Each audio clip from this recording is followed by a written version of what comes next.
आप जो कहते हैं कि जातिवाद को खत्म करना चाहिए, बेझिझक, यस, इसकी सीख भी राम से मिलती है। श्री बिल्कुल। सबरी के घर जाना क्या उद्देश्य है? वो परमात्मा सबरी के जूठे वेर क्यों खा रहा? मानो वो कहना चाह रहा हो कि प्रभु श्री राम तो क्षत्रिय वर्ण से थे, तो लेकिन उन्होंने इन सबको अलग रख दिया। अब मानो प्रभु श्री राम कहना चाहते, मैं रघुवंशी जरूर हूं, पर जब तक सनातनी एकता नहीं होगी तब तक आप महान नहीं हो सकते। प्रभु श्री राम बन गए तो बन गए। आचार्य जी, ऐसे में जब कोई रामचरितमानस को लेकर प्रश्न उठा देता है तो फिर क्या कहता है? बेचारे अज्ञानी है, उनको अज्ञानता है, अर्थ का अनर्थ करते हैं। रामचरितमानस प्रश्न का विषय नहीं है, रामचरितमानस समाधान का विषय है।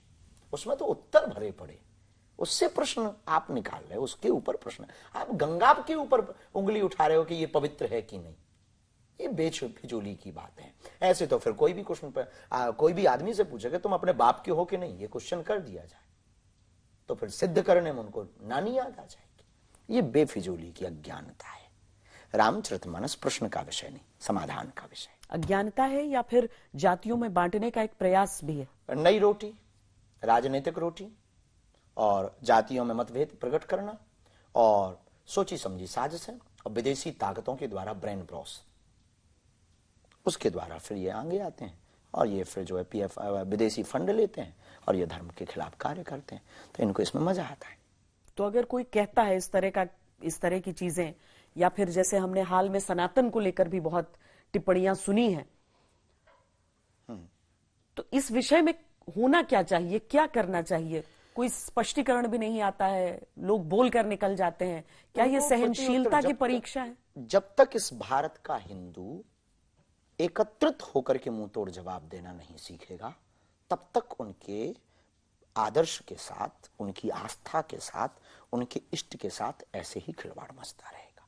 हम यही भारतीयों को समझाना चाहते हैं, हम यही हिंदुओं की एकता चाहते हैं कि आप कब तक शांति देव हो, शांति चाहेंगे। बहुत हो गए भारत में मंत्र, ओम देव हो शांति अंतरिक्ष गुम शांति पृथ्वी शांति। हमारे गुरुदेव भगवान कहते हैं ओम देव हो क्रांति अंतरिक्ष गुम क्रांति पृथ्वी क्रांति। अब क्रांति की आवश्यकता है, हिंदू एकता की आवश्यकता है। पर अगर सालों साल तक अहिंसा परमो धर्म सिखाया गया केवल, पर अहिंसा परमो धर्म कब तक? अहिंसा कहती है कोई एक गाल में मारे तो दूसरा गाल कर दो, पर जो कोई दोनों में मार दे फिर इसके बाद तो कुछ लिखा नहीं।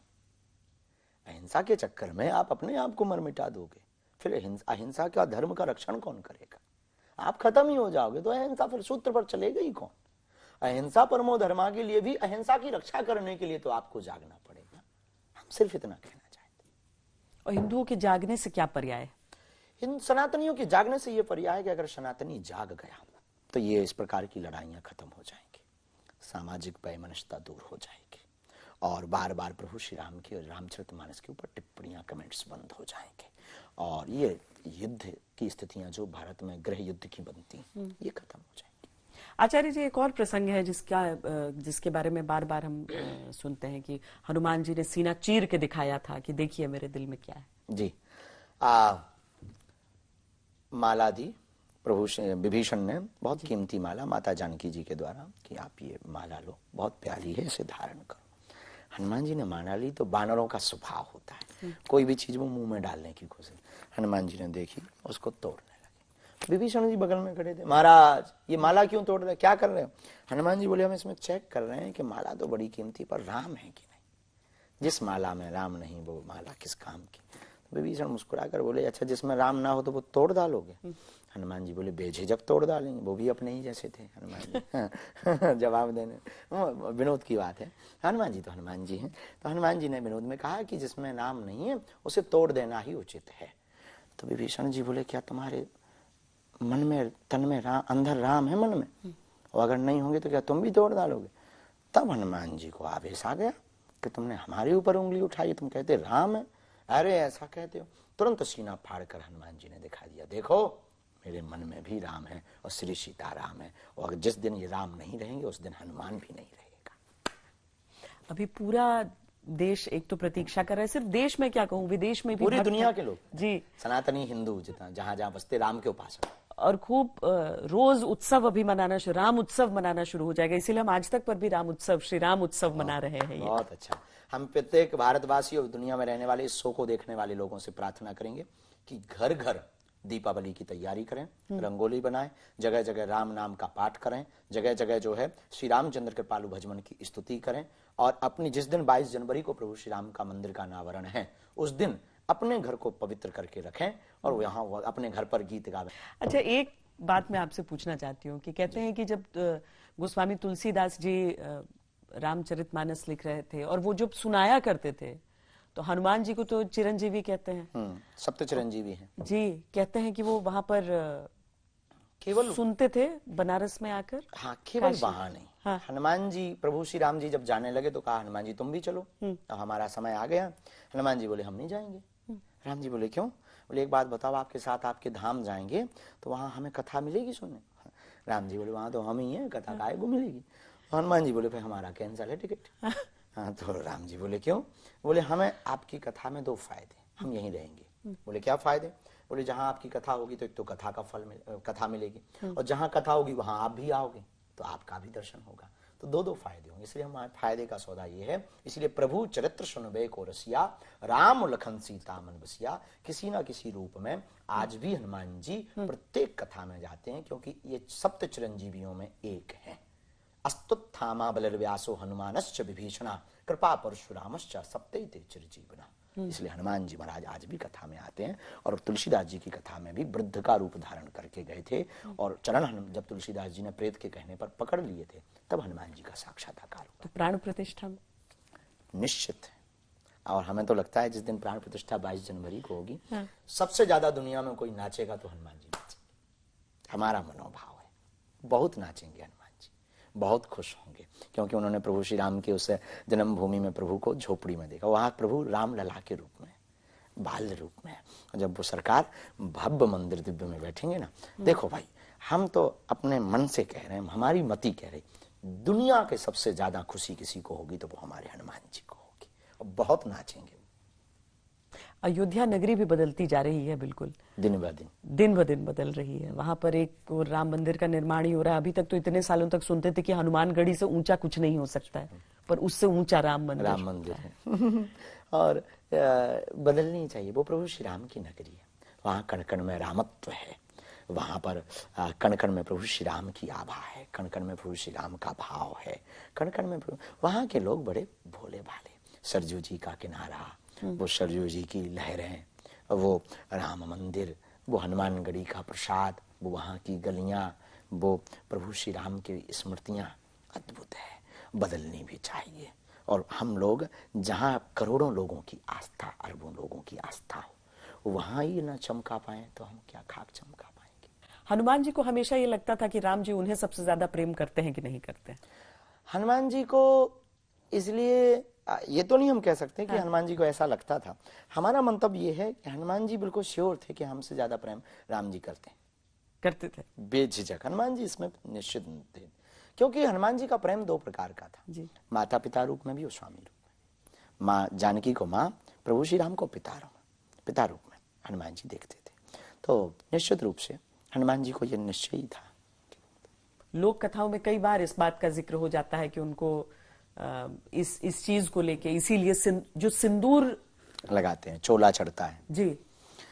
एक बार माता जानकी जी श्रृंगार कर रही थी, तो अपने माथे में सिंदूर, जो श्रृंगार माताओं का होता है, सुहागा का श्रृंगार कर रही थी माँ। देख करके हनुमान जी ने बाल्य भाव में, माँ ये क्या कर रही हो? अब माता जानकी जी ने मुस्कुरा करके कहा, बेटा ये सिंदूर है, इसको लगाने से तुम्हारे स्वामी यानी हमारे प्राणनाथ, वो प्राणनाथ संबोधित करते थे, प्राणनाथ की आयु बढ़ेगी, उनकी आयु बढ़ेगी, दीर्घायु होंगी। वो तो हनुमान जी ने मन में विचार किया, चुटकी भर सिंदूर लगाने से उनकी आयु अगर 1-2 दिन बढ़ती है, हम पूरे शरीर में लगा लेंगे तो लंबा जिएंगे, दीर्घायु क्या अजन्मर हो जाए प्रभु श्री राम। तो हनुमान जी ने पूरे शरीर में सिंदूर लगा लिया, दरबार में जाके खड़े हो गए। तो हनुमान जी हंसने लगे, बड़े ठहाका लगा के। हनुमान जी ने मन में कहा कि अब भाई देखो, आयु बढ़े या ना बढ़े वो तो बढ़नी है। प्रभु खुश हो गए, हमें देख के यही बहुत अच्छा है। तो राम जी ने पूछा क्या बात है, और हनुमान आज ये कौन सा रूप बना के आए? बोले प्रभु आपकी जय हो, हमने सुना, हमने माँ से सुना, हमारी माता श्री जानकी जी ने कहा कि माथे में थोड़ा सा चुटकी भर सिंदूर लगा लेने से आपकी आयु बढ़ती है। हमने सोचा हम आपके दास हैं, आप लंबे दीर्घायु हो जाए, तो हमने पूरे तन में ही सिंदूर लगा दिया। उस दिन के बाद फिर भक्त उनके भी शरीर में, अंग में चूल्हा चढ़ाने लगे। आचार्य जी, जिस राम राज्य की बात होती थी वो क्या है और क्या वो संभव है आज की दुनिया में? संभव है, करने वाले लोग चाहिए। राम के आदर्श को जिस दिन भारतवर्ष के लोग अपने हृदय में स्थापित कर लेंगे, राम राज्य की परिकल्पना पूर्ण हो जाएगी। राम राज्य का मतलब वैमनस्यता दूर हो, राम राज्य का मतलब छोटा और बड़ा समानता हो। राम राज्य में सबसे महत्वपूर्ण भूमिका थी समानता की। राम के राज्य में गिलहरी को भी जो है गिलहरी को भी न्याय मिला। और इस भारत में वर्तमान में अभी अनेक जगहों पर अन्याय हो रहा, अनेक निर्दोषों को दोषी बना दिया जाता है और दोषी को निर्दोष घोषित कर दिया जाता है। तो जिस दिन ये परिस्थितियां भारत की बदल जाएंगी, कानून व्यवस्था मजबूत हो जाएगी और लोकतांत्रिक देश है, इस लोकतांत्रिक देश में भारतवर्ष के निवासी जिस दिन अपने हृदय में राम के आदर्श को स्थापित कर लेंगे, उसी दिन हमारे भारत में राम राज्य प्रारंभ हो जाएगा। लेकिन अभी संभव नहीं। अभी इस भारत में जहर जैसे बहुत रोग हैं, लव जिहाद जैसे कैंसर हैं। जब तक ये नहीं समेटेंगे तब तक राम राज्य संभव है। कानून से मिटेगा, समाज से? दोनों से, दोनों एक दूसरे के पूरक है। कानून तो नियम लागू कर सकता है, पालन तो समाज को करना पड़ेगा। तो जहां समाज जागरूक होगा, हाँ, कानून कठोर होगा, मिट जाएंगे। पर जहां पर सचमुच में दिल से दिल मिल जाते हैं, वहां पर भी लव जिहाद है आपके हिसाब से? सचमुच में दिल से दिल मिलते हैं, ये अभी वर्तमान में तो संभव नहीं है। कई बार हो भी जाता है तो हमारी दृष्टि ये कहती है कि प्रेम से कोई हमारी बुराई नहीं, पर प्रायोजित तरीके से प्रेम हो, ये प्रेम नहीं। वास्तविक अगर आपको प्रेम हो गया। पर कोई ऐसा नेता लगता है जो आपको राम राज्य की दिशा में कम से कम ले जा सके? नेताओं पर हम ऑब्जर्व बहुत कम कर पाते हैं। हम नेताओं पर बहुत दूरी रखना चाहते हैं। हाँ, रखना नहीं चाहते, उनसे बच कौन सकता है। लेकिन हम अपनी वाणी से बस दूर से ही ठीक है। आशीर्वाद लेना आता है तो लेने आते हैं तो किसी को मना नहीं करते। हाँ, ये हमारा स्वभाव है। कोई हमारे पास आए, हाँ, हम भी मिलते, बेझिझक मिलते हैं, हमें उनसे बुराई नहीं। अच्छा आचार्य जी, ये तो बड़ी दिक्कत हो जाती होगी, क्योंकि अगर एक पार्टी का एक व्यक्ति आकर आशीर्वाद ले और दूसरी पार्टी का व्यक्ति उसी चीज के लिए आशीर्वाद ले नहीं होती दिक्कत, क्रॉस कनेक्शन हो जाएगा। नहीं, आशीर्वाद देने का लेवल बढ़ा दिया जाता है। जो कैमरे पे नहीं बताया जा सकता। अच्छा, हाथ भी तो दो है ना, आशीर्वाद, एक आशीर्वाद।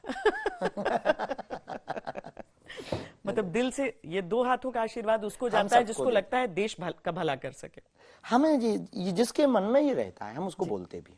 अगर आप राष्ट्रभक्त हैं तो हनुमान जी आपकी सुनेंगे।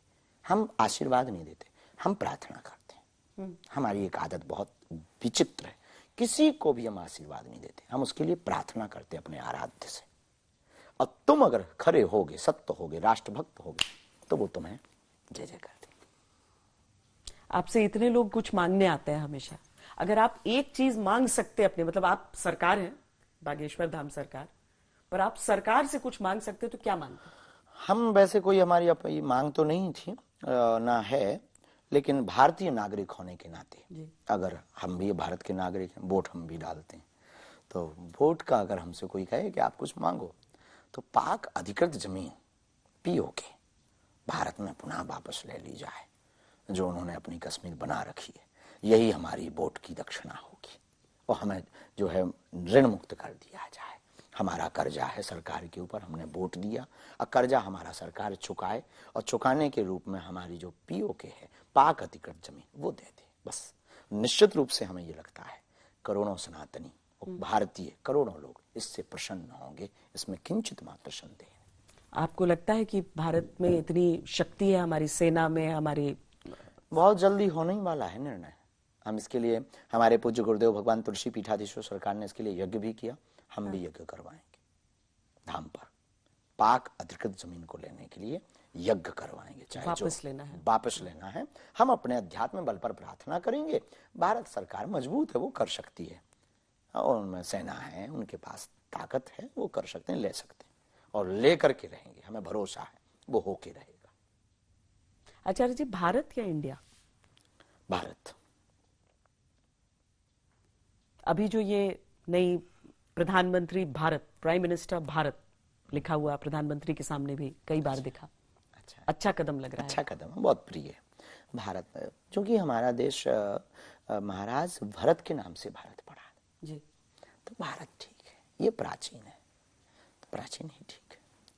लोग कहते हैं, अब हमने तो देखा नहीं अपने, लोग कहते हैं इंडिया बाद में बना, नाम लिखा, लोगों ने अंग्रेजी में संबोधन किया, कहीं कहीं से फैक्ट जोड़ करके बोलते हैं। भारत ठीक है, क्योंकि संकल्प में जब हम आचार्य लोग बोलते हैं तो भारत वर्षे आर्यावर्ते भारत देश, भारत वर्षे कहते हैं, तो भारत ठीक।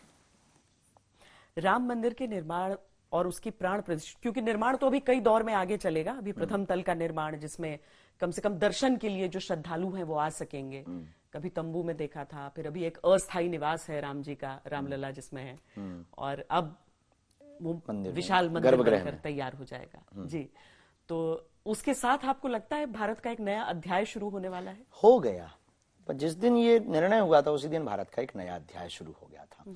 अनावरण के बाद में, प्राण प्रतिष्ठा के बाद में, और जय जयकार हो गए। एक हम छोटी सी अपील करेंगे सरकार से, माननीय प्रधानमंत्री जी जाएंगे, हमारी बात तो कोई सुनता नहीं, आपके माध्यम से अगर कोई सुन ले तो हम टीवी के माध्यम से कहेंगे, वो जो मजदूर थे ना उनको उसमें जरूर बैठाएं, वो भी संत से कम नहीं, जिन्होंने राम मंदिर बनाने में भूमिका निभाई। हमारी अपील है वहाँ के ट्रस्ट से, हमारे ट्रस्ट उतने ज़्यादा तो हमारी पहुँच नहीं है, अगर इस वीडियो को वो देखें, उन मजदूरों को जिन्होंने राम मंदिर बनाया, वो भी, और हम उन मजदूरों को भी कहेंगे कि अब जीवन भर के लिए मांस मदिरा अगर कोई करता हो तो वो त्याग देवें और सच्चे राम के भक्त हो जाएं, क्योंकि उनका भी सदियों तक के लिए नाम लिख